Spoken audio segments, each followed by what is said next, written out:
Hello folks, this video comes with a hefty caveat. This is kind of like a preamble to the following film. And the reason for this is necessary. When we come up here before, I wanted to bring you up and show you this old bridge. It's got some pedigree and whatnot. And I planned my video very kind of loosely, and I came up and shot it with the DSLR. Unfortunately, one of the members of the Shoots and Giggles crew left the microphones, both of them, not just one, both of them, at home on charge. Needless to say, there's been disciplinaries carried out. There's been tears, a little bit of snot, very unpleasant conversations. Said crew member has been seriously reprimanded, and I don't think we'll ever make that mistake again. So rather than leave one video with appalling audio, this left us with a couple of options.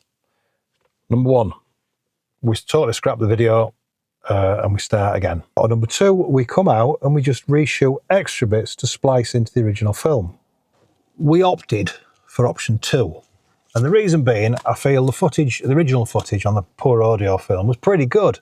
The drone footage was nice. The pictures came out well. And you'll notice on the video as well following that I did say, oh, I'd like to come back here with them OM1 Mark II and me ultra-wide 7-14. Well, that's today. So I'm sitting here planning me little same route, same angle, same approach, just different photos taken on a different camera, but with some decent audio, I hope. I don't know if you can see out the side over there. The light is, it's all very diffused by the clouds, so it's lovely and soft, so it should get some nice pictures. I'm hoping the rain's going to hold off just for a bit longer. You're going to notice some continuity errors, different clothing, different lighting. It's going to happen. I hope we're still friends. Sit back, enjoy the ride, come with. I want to show you what has been described online by people who've come to visit from overseas as the quintessential Yorkshire scene. Let's go see. I'm not too big and ugly to admit. I'm hiding. The rain is literally sideways. We're used to the rain in Yorkshire, of course. But there does seem to be some break in the clouds up there. And I'm trying to get out the wind as well because I'm appreciating, because somebody forgot the microphones. The audio is going to be questionable at best on this one. It's very Lord of the Rings-esque, isn't it? So they forecast rainstorms and sunshine. Now we're having, or just had, the rainstorms. Please keep to the other end of your bargain. Sunshine, please. This one is called Eastergate Bridge, where we're going to. The approach, sketchy at best. If you've got little kids or wheelchairs, pushchairs, probably not the best. There is a route, however, from the Standedge Tunnel, which is the canal that passes through the hillside.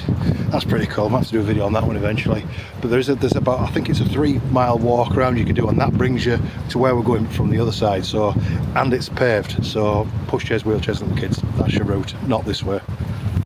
And with all this horrible weather we've had recently and rainfall, I'm kind of hoping the river is going to be roaring. We've just arrived, I can see the bridge, the river's babbling happily and the sun is coming out. Let's get that tripod deployed and get some pictures done. Come on. A little bit of rain, a little bit of sun, makes me happy. Bring it on.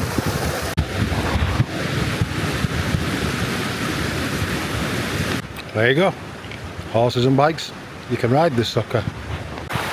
Well, the rain has stopped, looks like the best laid plan might come off today. I'm going to ditch the rain jackets, I'm starting to get a bit warm, and I'm going to scope up and down and see what the best angles to shoot this is.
raise Jimmy Carr's account and that. I want to go further up, shoot back down. I've got the zoom, I've got the range, I've got the tools at my disposal. I want to do that. I'm going to come back with a super wide angle as well, because there's a few shots I noticed working with that bridge that would work really well with a unfeasibly wide lens like the Ollie 7-14. I'll be back putting a note at diary. Come back and shoot that. Keep moving round. Lots of different angles. Hello. Hiya, Duck. Taking pictures of the river and the bridge that you're on. Keep moving. Change your angles. Meet nice people. Going for a portrait shot on this one.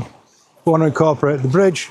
Look for waterfall underneath. Again, a long exposure. Drag the water. I've got to say I was stressed when I came out. I'm feeling a lot more peaceful. I think it's standing in rivers that does it. Manual focus again. Get it locked in. 2-second delay. 1-second exposure. f5.6. ISO 200. Base ISO. As often as you can. Maximise your dynamic range. But it's making me feel tense. Yeah, it is. These, I've come to the conclusion, right? My mum always said it best. She said, my favourite people are dogs. I'd be in agreement with that sentiment. And I think the OM1 Mark II and the OM1 is the Chihuahua of the camera world. Small, compact, but what a little powerhouse. Never to be underestimated. If you've ever had any doings with a Chihuahua, you'll know what I'm talking about. Or a Jack Russell, same thing applies. The Jack Russell, the Chihuahua, the Jack Chief, the Jackawawa of the camera world. Trademark that. I'm also running you on the Manfrotto Pixie now, because the standard Osmo tripod is great for a desk, but if you're ever out in the wild and things are a little bit uneven, it's going to fall over. So far so good. Don't get me wrong, like I say, I love me recent DSLR adventures and whatnot. I like the way it makes pictures. You know what I'm saying, I've been banging on about it the last couple of videos. But I've got to say, the OM1 Mark II, Old Faithful, it's not going to replace it anytime soon. The fact I can tip up here to handheld shots at multiple seconds at a time with built-in ND, so I'm not carrying filters, I'm not carrying tripods. I know the best results will always be with filters and tripods, but the fact it gives you that flexibility, I mean, I'm going to start carrying it in the car with me. Imagine you're on a work trip and you see this. You've got it there. Here's another shot I missed yesterday, and I think it's just because the water level's low today. There's a beautiful little stepping cascade coming down. Two drops, if you will, and a dry rock on the other side with that beautiful green moss on it. That magical effect of photography again. Comes out in a bad mood. Feeling fine now. Not going too crackers because it gets quite deep there, probably waist height. We're not doing that again. I love making my videos, but not that much. Just reposition ever so slightly. There you go, you beauty. I'm using this corner here as kind of a leading in line from the bottom edge of the corner of the frame, obviously taking across the waterfalls into the background. Happy. I think we're doing a 2-shot stack on this. I'm going to focus one of them on that green rock over there and one of them on this closest fall. And with the depth of field you get on Micro Four Thirds, which you don't get on full frame cameras. Landscape, why don't you want it on a focus? We should get the picture we're after. There's picture 1. I'm going to move the focus point over here. So picture 2 now, to in front of this waterfall I'm shooting directly in front. Let's get these close-up details in. That's another one in the bag. And I reckon Adobe's missed the trick. On your next release of Lightroom, you should have a specific button marked, remove my camera bag. We've all done it, we're all guilty of it.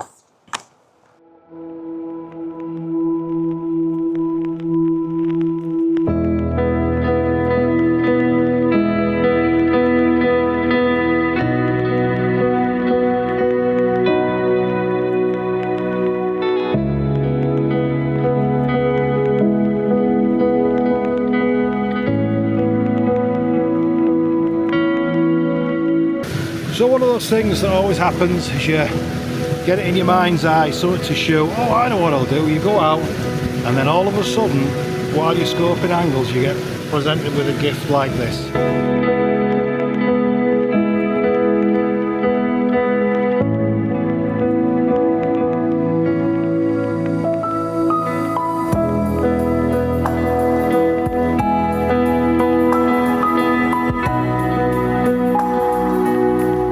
Just as it always happens, you shoot a longer exposure, the sun comes out. I'm not complaining, been waiting for this. I might have to shoot back. Oh. I think I've got this, I'm going up there. And all the connotations with rainbow, I don't buy into it. I'm reclaiming the rainbow for photographers. Photography Phil. Look at this.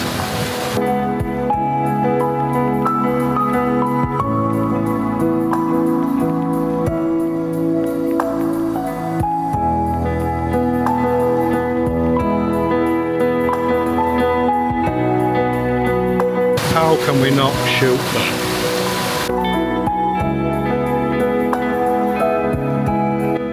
So we're back at Flooded Tree, which was one of my favourite pictures, or one of my favourite subjects from yesterday. Look at it! How can you not think that's awesome? And the beauty as well of the ultra wide lens, you get really close to it. Not that close to it though, Tim. What did I say about getting really close? Ignore me. Let's get low. Come and sit with me. Come here, chicken. Wet backside time. I was trying it with a higher angles to see the water coming in from the grass above, but you know it's coming in from the grass above because you can see the water. And then, as I collapsed the tripod, I looked over and I noticed it's much more interesting from low down. I'm going to put the tree on the right-hand third of the shot, so the water's flowing in and flowing away. If you've got movement, or you're trying to purvey movement or motion in the picture, give the subject that's moving somewhere to move to, if that makes sense. So if you've got your picture there, put it on this third over here, so it's facing this way, so it's got all the space in front of it. It suggests it's moving that way. I've got to stop waffling, otherwise this bloody video is going to be like 3 hours long. We're going to go lower. In fact, I bet we can go lower. Oh no, centre columns hitting the floor. Another reason to despise centre columns. And I know the school of thought is when you're figuring out your exposures that you should always protect your highlights. Good rule, it's there for a reason. On these Micro Four Third cameras, yeah, protect your highlights, but more so protect your shadows. So when you got your histogram, blacks and whites, try and keep it off the black wall more than ever. On Micro Four Thirds, because it's a smaller sensor, you get noise when you're pulling up shadows. It doesn't suffer as much on the highlights. But if you want to introduce a lot of noise in a Micro Four Thirds picture, pull up the shadows too far. Let's get in the picture. You beaut. Banging. Last stop up ahead.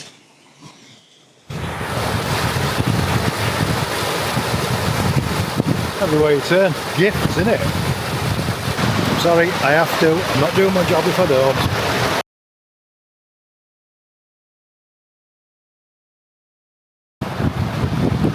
Notice the incredibly cavalier attitude I had when I said on to the next one. Scratch that. I moved a foot maybe this way, looked back again, and it's a different picture. I'm going to shoot this one first. The reason I like going handheld shots at the last minute is so when we move on to the next stop I can realise I've left my tripod behind. And this is where the OM really comes into its own. Live ND shooting on 7 stops of EV. Show me another camera system where you can do that. And it's pin sharp, apart from a bloody big raindrop. Water splash. Bloody hell bells. Lens cloth. I've been all kind of brand loyal then as well. Show me another camera system that can do that. With a big splash on his lens. What a pillock. Let's try that again. Our secret. This time, without the water splash, please. It's a good picture that as well. Just got to recreate it now. Sometimes you got to get wet to brace yourself up for this.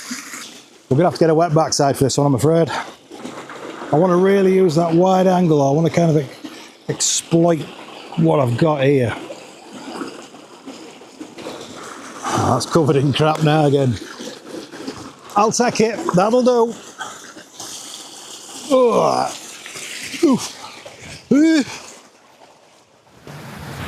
It's happened again. We are never going to get to that waterfall. I love it. And I know some people say that with waterfalls that you should shoot, you know, a quarter of a second, half a second, you know, don't just drag it to 5 seconds. I love the look of 5 seconds. I'm not shooting with an ND1000 today. I'm gonna. So that was 30 seconds exposure. Internet trends can go balls. I shoot what I want to shoot. We're going to shoot everything at all exposures here. Another nice one. Could that be our next subject? I think it could be. And it's going to be in the water, because you know me. The issue we're probably going to encounter here, in all fairness, is that because we're shooting the tree and the sky's going to feature quite heavily in it, with the dynamic range and the micro four thirds sensor, it sometimes struggles with that real wide dynamic range. So what we're going to do is bracket the shot. Now, you can bracket a shot using the bracketing function on your camera, that's easy, but you know, don't forget bracketing is just the same shot, same focus point, everything locked, but exposure's changed, be that through ISO value or shutter speed. Shouldn't really change. Obviously the shutter speed will change the dynamic of anything moving, being water, so on and so forth. So be careful what you change. You just don't touch your aperture, because that'll alter your depth of field according to your sensor position to your subject. Ramble over, let's get a picture. I may bracket it, I may not. Let's see how it comes out. Oh, that's deeper than it looks, isn't it? Time to be Trenchfoot Tim again. My alter ego, Trenchfoot Tim. You know, I didn't think I'd have as much fun coming back to the same place the next day and shooting it again. It's not like I've gone to Scotland or the Highlands and this is different. I live 20 minutes away. I cannot believe how much fun I'm having. I think it's going to be a better shot from down there shooting up to kind of, it'll make the tree feel like it's looming a bit more. Perspective is everything. One thing I try to do as well, I'll show you actually, it's better to be shown this one. When you're shooting with maybe trees on a light background and it's really thin on the branches, it's really hard to see on your LCD unless you're zooming right in. You know, have you got them all in the picture? Modern mirrorless cameras have the blinky function. I've got mine set to red for highlight clipping warning. So what I do is I intentionally clip the picture. Let me share. And I'm thinking, have I got all those branches around here in the picture? It's not immediately obvious, but if you pop your highlights, you can see they're all there. Now that may be another pointless tip for you. You might do it a complete way, which is fine. I find that quite useful. I know I look like I'm 22 years old. I'm 48, 49 in a couple of weeks, and the eyes aren't what they used to be. So tricks like that help me. Happy, let's move on. We're coming up. It's 10 degrees. It's warm when you've got a backpack or a sling bag and overcoat and a thermal jumper. Are you a stuffer like me? Do you carry all your photo gear in your pockets all the time? I'm sure everybody thinks I've got a permanent pot belly with my normal pot belly. Honestly, this is bloody treacherous, this. Is it sharp? It is, but it's boring. There we go. Oh, that looks nice.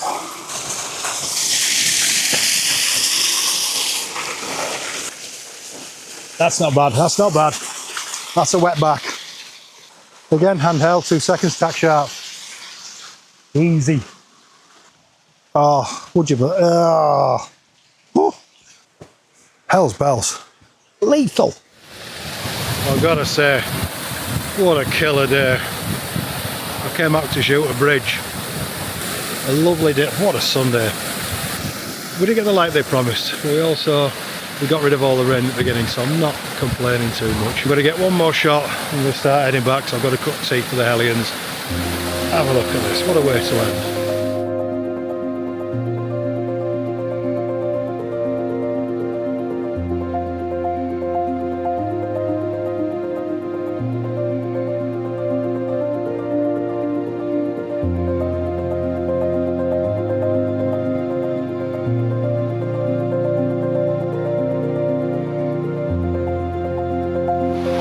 It don't get much better than that, does it?